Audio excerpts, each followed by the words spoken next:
Hello judicial service aspirants, judicial dream की concept class में आपका वेलकम है। आज हम कुछ बेसिक टर्मिनोलॉजीज़ जो आपको सीपीसी में फेस करनी पड़ेगी उनके बारे में डिस्कशन करेंगे सो डैट आगे के लेक्चर जो होंगे वो आप स्मूथली समझ पाएँ। तो चलिए लेक्चर की शुरुआत करते हैं। हम आज का पूरा लेक्चर एक एग्जांपल लेके समझेंगे। आप एक एग्जांपल कंसिडर करके रखिए कि जहां ए ने बी को सू किया है फॉर रेंट और बी ये कंटेंशन दे रहा है कि रेंट इज़ नॉट ड्यू, यानी कि बी ये कहना चाहता है कि मैंने रेंट टाइम टू टाइम पे कर दिया है अपने लैंडलॉर्ड ए को और कोई रेंट ड्यू नहीं है, लेकिन ए बोल रहा है कि अभी भी रेंट ड्यू है। तो यहाँ पर सबसे पहली जो टर्मिनोलॉजी है वो है cause of action. Cause of action क्या होता है? जब आपके पास कोई लीगल राइट होती है और उस लीगल राइट की कोई वायलेशन होती है तो एक कॉज ऑफ एक्शन अराइज होता है। यहाँ पर ए ये कंटेंट कर रहा है कि उनके पास राइट थी कि वो रेंट ले बी से, बी ने रेंट नहीं दिया तो उनकी लीगल राइट वायलेट हुई और कॉज ऑफ एक्शन तैयार हुआ। जैसा कि पिछले लेक्चर में समझा था, कॉज ऑफ एक्शन जो है वो है doorway to litigation, doorway to justice. Cause of action होगा तभी आप जस्टिस की मांग कर सकते हैं। और किसी भी सिविल सूट का जो बेस है, जो उसकी नींव है, वो कॉज ऑफ एक्शन ही होता है। इसके बाद अब ऐसा तो नहीं है कि जो लैंडलॉर्ड है वो सीधा कोर्ट में जाए, वहाँ पर बोलना शुरू कर दे कि मेरे साथ गलत हुआ है, मेरे साथ गलत हुआ है और मुझे इंसाफ चाहिए। ऐसा एक नहीं हो सकता। एक सेट प्रोसीजर है, फॉर्मल मैनर में आप कोर्ट में जाते हैं। और फॉर्मल मैनर में आप कोर्ट में कैसे जाते हैं? आप एक प्लेंट फाइल करते हैं। प्लेंट क्या होता है? प्लेंट एक रिटन डॉक्यूमेंट होता है on behalf of the plaintiff. जो पार्टी सिविल सूट में एग्रीव्ड है और कोर्ट जाती है उसे प्लेंटिफ बोलते हैं। यहाँ पर जो ए है, जो लैंडलॉर्ड है, वो है प्लेंटिफ। वो कोर्ट में जाएंगे एक रिटन डॉक्यूमेंट लेके जहाँ पर उनके सारे फैक्ट्स ऑफ द केस लिखे होंगे और जो रिलीफ वो क्लेम कर रहे हैं वो लिखी होगी, उसे हम प्लेंट कहते हैं। और जो प्लेंट लेकर जाता है, जो लैंडलॉर्ड है, उन्हें हम प्लेंटिफ कहेंगे। अब यहाँ जो बी है, जो टेनेंट है, वो कहलाएंगे डिफेंडेंट। वो हैं ऑपोजिट पार्टी। जब जो ऑपोजिट पार्टी होती है, डिफेंडेंट होता है, वो रिप्लाई करते हैं प्लेंटिफ के क्लेम को, जो प्लेंटिफ ने क्लेम प्लेंट में किया है, तो उस डॉक्यूमेंट को हम रिटन स्टेटमेंट कहते हैं। वो भी ऐसे वर्बली कोर्ट में जाके सीधा ये नहीं बोलना शुरू हो जाएंगे कि ये झूठ है, झूठ है, झूठ है। उन्हें भी एक फॉर्मल प्रोसीजर फॉलो करते हुए रिटन स्टेटमेंट में अपनी बात रखनी होगी। इसके अलावा जो अगर इन केस रिटन स्टेटमेंट में जर्नली वर्ड टू वर्ड आप डिनाई करते हो प्लेंटिफ के क्लेम को, लेकिन आप कोई नया सेट ऑफ फैक्ट इंट्रोड्यूस कर देते हो अपनी रिटन स्टेटमेंट में, तो प्लेंटिफ को भी राइट मिलता है उसे डिनाई करने का या उसे आंसर करने का। तो जब एक नए सेट ऑफ फैक्ट को प्लेंटिफ आंसर करता है तो हम उसे रेप्लिकेशन कहते हैं। और अगर रेप्लिकेशन में कोई चीज़ प्लेंटिफ ने नई कही है तो उसको हमें डिफेंडेंट को आंसर करने का मौका देना पड़ता है। और डिफेंडेंट जब उस चीज़ को आंसर करता है रेप्लिकेशन को, तो उसे हम रीजॉइंडर कहते हैं। ये प्लेंट, ये रिटन स्टेटमेंट, रेप्लिकेशन, रीजॉइंडर, ये सारे कुल मिलाकर एक चीज़ जो कहलाते हैं वो है प्लीडिंग। इन सबको हम प्लीडिंग कहते हैं। अगर आप ऑर्डर 6 देखेंगे सीपीसी का, वहाँ प्लीडिंग का मतलब खाली प्लेंट और रिटन स्टेटमेंट लिखा है, लेकिन ये जो सब्सिक्वेंट प्लीडिंग्स होती हैं, रेप्लिकेशन और रीजॉइंडर, इन्हें भी हम प्लीडिंग मानते हैं।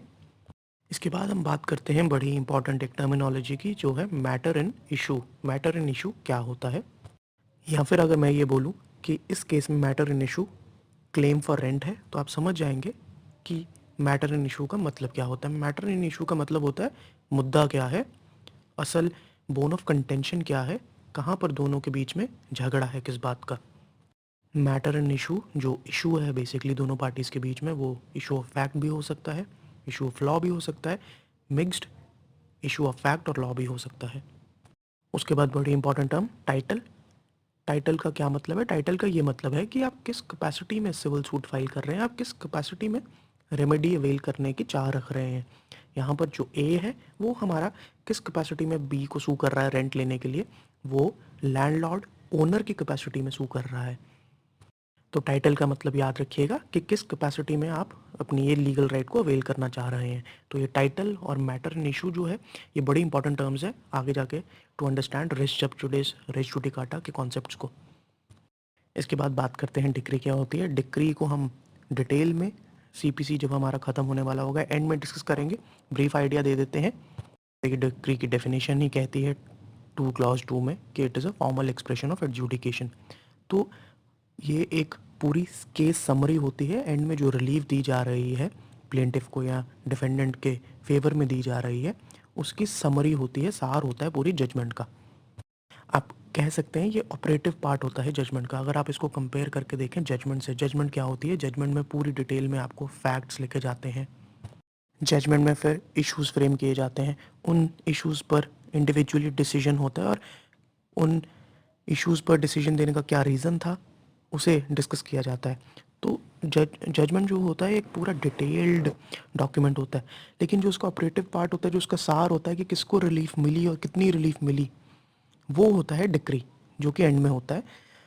फॉर एग्जांपल अगर हम यहाँ पर बोलें कि लेट्स से डिक्री हमारे केस एग्जांपल में मिल जाती है in favour of the landlord, तो वहाँ लिखा जाएगा कि landlord is hereby directed to, या the defendant is hereby directed to pay the landlord so and so amount, या फिर landlord is hereby directed और is provided the relief to get so and so amount from his tenant. Rather अगर हम landlord को relief दे रहे हैं तो वहाँ पे instead of directed entitled word use करेंगे डिक्री में, तो landlord is entitled to receive so and so amount है। और अगर डिफेंडेंट के को डायरेक्शन दे रहे हैं तो हम ये बोलेंगे defendant is directed to pay so and so amount to the landlord. तो ये जो ऑपरेटिव पार्ट है, ये मेन पार्ट है, ये कहाँ लिखा होता है, ये डिक्री में लिखा होता है। वैसे ही हम जब सिविल प्रोसीजर कोड आगे पढ़ेंगे तो एक टर्म बार बार आएगी, ऑर्डर। ऑर्डर क्या होता है, ऑर्डर बिल्कुल डिफरेंट है डिक्री से। ऑर्डर्स प्राइमरली आपको मिलते हैं जब आप कोई प्रोसीजरल रिलीफ लेना चाह रहे हैं कोर्ट से। डिक्री जो होती है वो जब सूट स्टार्ट करते हैं, सूट आप फाइल करते हैं, उसके एंड में जो रिजल्ट आपको मिलता है, फैसला जो होता है जजमेंट के साथ, वो डिक्री कहलाता है।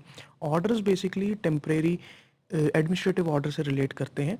फॉर एग्जांपल आप ये बोल सकते हैं कि जैसे लैंडलॉर्ड ने फाइल किया सूट बी के अगेंस्ट, तो लैंडलॉर्ड ये बोल सकता है कि इन दी मीन वाइल मैं चाहता हूँ कि बी जो है वो वेकेट कर दे मेरा प्रमाइसेस और मैं किसी और को टेनेंट रख सकूं। तो केस तो सेपरेट चल रहा है, केस अभी डिसाइड नहीं हुआ कि लैंडलॉर्ड को रेंट बी ने देना है या नहीं देना है, कि मतलब कुछ बकाया बचा है या उन्होंने ऑलरेडी टाइम टू टाइम पे किया है लैंडलॉर्ड को रेंट। तो उसका तो फैसला अलग से आएगा, पर इन द मीनवाइल एक एप्लीकेशन लगा सकते हैं लैंडलॉर्ड कि मैं अपना ये जो घर है किसी और को देना चाहता हूँ, तो I want be to evict. तो डिक्री तो आपकी जो बोल सकते हैं it is the culmination of your suit. जब आपका सूट एंड होता है तो डिक्री मिलती है, या तो फेवर में या अगेंस्ट में डिसमिस हो जाता है आपका सूट। ये जो ऑर्डर है ये mainly administrative procedural side of CPC से रिलेट करते हैं, या फिर कभी आपको सब्सटैंटिव रिलीफ भी देते हैं, बट अगेन तब आप सूट फाइल नहीं करते, आप एप्लीकेशन लगाते हैं। फॉर एग्जांपल टेम्परेरी इंजंक्शन के लिए आप एप्लीकेशन लगाते हैं। लेट से आपकी एक दुकान है, वहाँ पर म्यूनिसिपैलिटी की जेसीबी आ जाती है कि ये इलीगल कंस्ट्रक्शन है और हम इसे डिस्ट्रॉय करेंगे, हटा रहे हैं हम इसे यहाँ से। तो आप अभी सूट नहीं फाइल कर रहे म्यूनिसिपैलिटी के अगेंस्ट ये क्लेम करने के लिए कि नहीं ये राइटफुल जगह है जहाँ मैं दुकान बना सकता था, मेरी ही ज़मीन है। सूट आप फाइल कर सकते हो, पर इन द मीनवाइल आप एक टेम्परेरी इंजंक्शन की एप्लीकेशन लगा रहे हैं विदाउट फाइलिंग द सूट, कि नहीं मेरा नुकसान हो जाएगा, अभी इस दुकान को रहने दो, इसे डिस्ट्रॉय मत करो, इसे मत तोड़ो। तो आप म्यूनसिपैलिटी के अगेंस्ट एक इंजंक्शन स्टे ऑर्डर लेकर आ सकते हैं। तो वो जो ये जो प्रोसीडिंग है ये एप्लीकेशन के बेसिस पे लगती है, और आपको क्या मिलता है, ऑर्डर मिलता है, डिक्री नहीं मिलती, क्योंकि डिक्री खाली सूट के केस में मिलती है। ऑर्डर्स आपको पिटिशन के बेसिस पे मिल सकते हैं, आपको एप्लीकेशन के बेसिस पे मिल सकते हैं, या फिर प्लेंट के थ्रू आप सूट फाइल कर रहे हैं उसके बेसिस पे मिल सकते हैं। लेकिन अगर हम सूट की बात करें, सूट क्या है, सूट वही प्रोसीडिंग है which is initiated through a plaint, जहाँ पर एक प्लेंट फाइल होती है और उसे हम सूट कहते हैं। तो ये था आपका आज का lecture basic terminologies of CPC पर। ये बड़ी इंपॉर्टेंट टर्मिनोलॉजीज हैं, कुछ तो बड़ी बेसिक हैं, आपको पहले से पता होंगी, लेकिन कुछ शायद ना पता हो, तो वो बड़ी इंपॉर्टेंट है आगे रेस जुडिकाटा रेस सब जुडिस का टॉपिक डिस्कस करने के लिए। ये था आपका आज का लेक्चर। आज आपको डेफिनेशन सेक्शन पर एमसीक्यूज प्रोवाइड किए जाएंगे, कॉज ऑफ एक्शन और व्हाट इज़ अ सूट पर मॉडल आंसर की पीडीएफ प्रोवाइड की जाएगी। उसके लिए आपको हमारा WhatsApp group, Telegram channel join करना पड़ेगा। आप हमें फेसबुक और इंस्टाग्राम पर भी फॉलो कर सकते हैं। मध्य प्रदेश जुडिशियल सर्विस का एग्जाम दे रहे हैं तो हमारे डेमो मॉक्स एनालाइज कीजिए और ब्रोशर रीड करके एनरोल करवा सकते हैं। वीडियो पसंद आई तो चैनल को सब्सक्राइब कर सकते हैं, वीडियो को लाइक एंड शेयर कर सकते हैं।